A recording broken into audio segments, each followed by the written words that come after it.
Danes bomo govorili, kaj pomaga v primeru zlomov, v primeru različnih poškodb zvinov, kako delovati in vplivati na kost, da se bo čim hitreje zacelila oziroma da boste čim hitreje lahko ponovno živeli svobodo kot pred tem dogodkom, karkoli že to je bilo.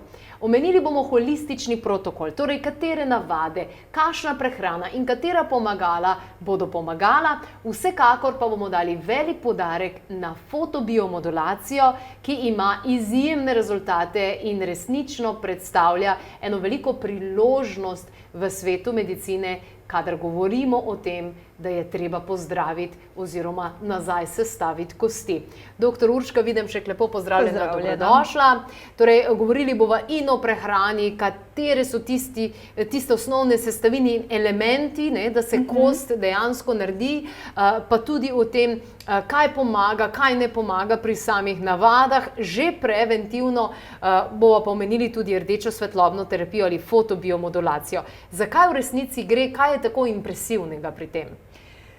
Sama ta rdeča svetloba je v bistvu ves čas okrog nas. Samo na sonček moramo iti, ne? In zdaj ta rdeča svetloba je fenomenalna zaradi tega, ker jaz niti ne znam opisati z besedami, ker je dejansko protibolečinsko deluje na toliko različnih nivojih, ne samo protibolečinsko, tako da resnično to pokrije celotne potrebe celega telesa, ne? In prvo, kar je, ni potrebno imati dobenih zdravil, ki imajo, vemo, še en kup stranskih učinkov v telesu, ni to nekaj, da bi dolgotrajno pol mogli čistiti telo, ne? Ampak se enostavno postavimo pred ta, bom rekla, kar panelček, ne? In vsrkavamo rdečo svetlobo vase, v svoje celice, da lahko se napolnijo, ne? Da lahko dobijo nazaj svojo energijo.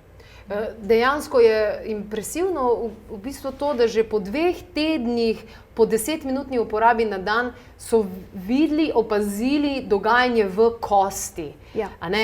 Da pride do dogajanja v kosti, tudi pri zdravilih, dopolnilih, traja kar nekaj časa.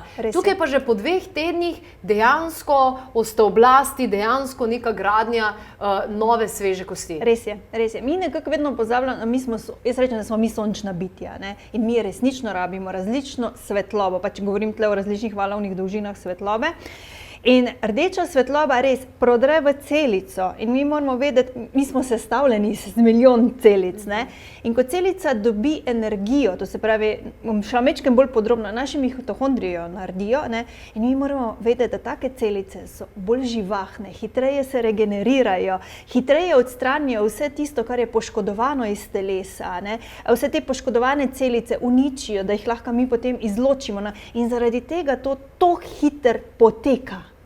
Moramo mi tudi vedeti, da celica ne nastaja en teden, ne? Ampak to je res, v minutki, 2 že imamo mi 2 celice lahko, če damo telesu sej en mal spodbude, v tem primeru je to rdeča svetloba. Torej delovanje to mitohondrijsko delovanje zaradi tega. Primerno in tudi izvaja se to v mnogih privatnih bolnicah po svetu, pri vseh, ki imajo različne poškodbe ali pa Bog ne daj nesreče še potem kakšno ravnanje kosti ali karkoli podobnega, je primerno tudi za njih? Za vse je to primerno, ne? Tudi če imamo, rečemo, samo majhno odrgnino ali pa res grozen zlom, še z ne vem kolikrat poškodovano kost, za vse je to primerno. V primeru, da imamo kakšne vsadke, ploščice, bo to dobro delovalo oziroma ali je varno? Tudi je varno, ne? Pač vedno začnemo postopoma, da tudi telo navadimo na to svetlobo, postopoma, to se pravi, začnemo 2 minutki, 5 minutk, 10 minutk, ne? Vsaki dan, da dobimo na tak način, da dobimo to, jaz rečem, malo dnevno dozo rdeče svetlobe, ne? In potem bomo tudi po počutju videli, da nam bo tudi kar pasala ta svetloba, kar hlepeli bomo po njej, v bistvu naše celice bojo hlepele po njej, ne? Pri bolečinah pa deluje hitro, v smislu nekaj minut. Ja, res je. V bistvu že po parih minutah mi čutimo to na nek način neko olajšanje, dobesedno olajšanje čutimo, ne? Ker bolečina začne popuščati, telo se začne nazaj tako sproščati, ne? Ker vemo, tam na mestu, kjer je bolečina, je potem tudi vse majčkeno odebeljeno, limfa je tam zadebeljena ali pa stoji, majčkeno je tudi kakšna oteklina, kakšno vnetje, ne? In po parih minutah, ko mi ne čutimo več bolečine, potem tudi vse to okoljsko tkivo se začne sproščati, ne? Regenerirati v ozadju, ne? No, rdeča svetlobna terapija, lahko bi jo dali torej pod navade oziroma pod pomagala, da imamo tudi panel. Panel lahko pridete tudi sami preizkusiti, lahko ga pridete probati. V Šentjurju, pri Celju, v Dolah se nahaja tisti prostor, kjer lahko pridete probati, tako da povprašajte, če je to nekaj, kar vas zanima. Midve greva pa naprej na prehrano. Katera je tista prehrana, katera so tista hranila, ki bodo dejansko napolnila tudi naše kosti, ali ko je že neka poškodba, ali pa zato, da jih ohranjamo zdrave in močne. Zdaj, če smo, bom rekla, najprej hranila, vsi vemo kalcij, ampak ni samo kalcij tisti, ne. Moramo vedeti, tukaj je še magnezij, potem imamo tukaj D-vitamin, ne, ki smo vsi v pomanjkanju, K2 vitamin in pa tudi ne smemo pozabiti na silicij. O njem se mogoče majčkeno manj govori, ampak je kljub temu zelo, zelo pomemben, ne samo za izgradnjo kosti, ampak tudi za vezivnega tkiva, za vseh teh fascij, ne. Teda to so ti elementi, ki so res zelo, zelo pomembni za samo gradnjo kosti, za stabilnost kosti in pa tudi vezivnega tkiva, ne. Zdaj, kar se pa hrane tiče, ne, pa čim več svežega, lokalnega, bom tako rekla, sezonskega, ne, da čim več zelenja vnesemo noter, ne, ker zelenje je bogato s temi minerali in pa elementi, ki smo jih omenili. Seveda sonce, ne smemo pozabiti zaradi vitamina D. In pa verjetno hidracija, ne? Ja, Dehidracija je velikokrat povezana z poškodbami oziroma velikokrat tudi slišimo, ne, te neki zašteka v križu in podobno, si dehidriran, spiješ vodo, se ustrezno hidriraš in je že boljše. To je v bistvu ključna, poleg, jaz rečem, krepčilnega spanca, ampak to so res te ključne zadeve, ne. Pit, ne, ampak tle govorimo o vodi, ne.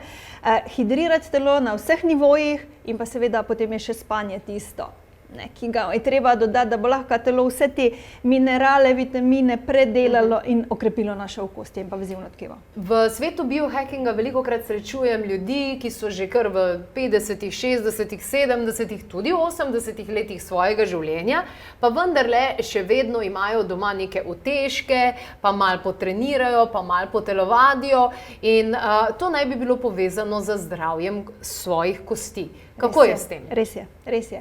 Veliko, v bistvu se mogoče je kdo gledal, obstajajo tudi otoki, ko so ljudje stari 90 let in tako vitalni in energični, ne?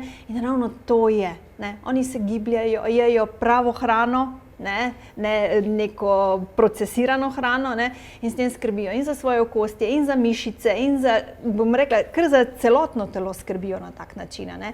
In s tem, ko mi ves čas nekaj dvigujemo oziroma krepimo mišice, ne? Ker mi moramo vedeti, če bomo mišice opustili, pa bo mišična masa začela plahneti, ne bo nobene moči in potem imamo mi enostavno, ker zmanjka nam življenjske energije, ne? Če nič ne delamo.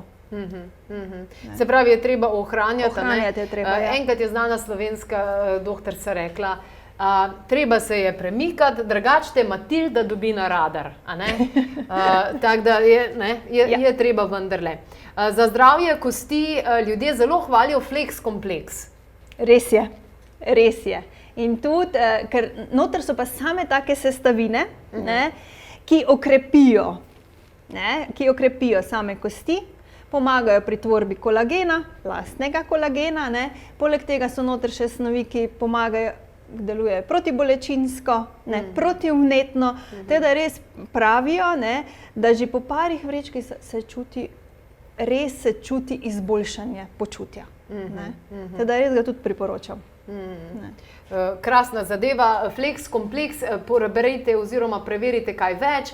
Flex kompleks je relativno nova in sveža zadeva, ki je prišla v Slovenijo, nadomesti vsaj 9 prehranskih dopolnil, ki bi jih sicer kupovali za svoje kosti in tkiva na koncu koncev. Torej vse tole, povzetek celotnega tega najinega pogovora in dogajanja z najbolj bistvenimi stvarmi najdete na klepetobkavi.si.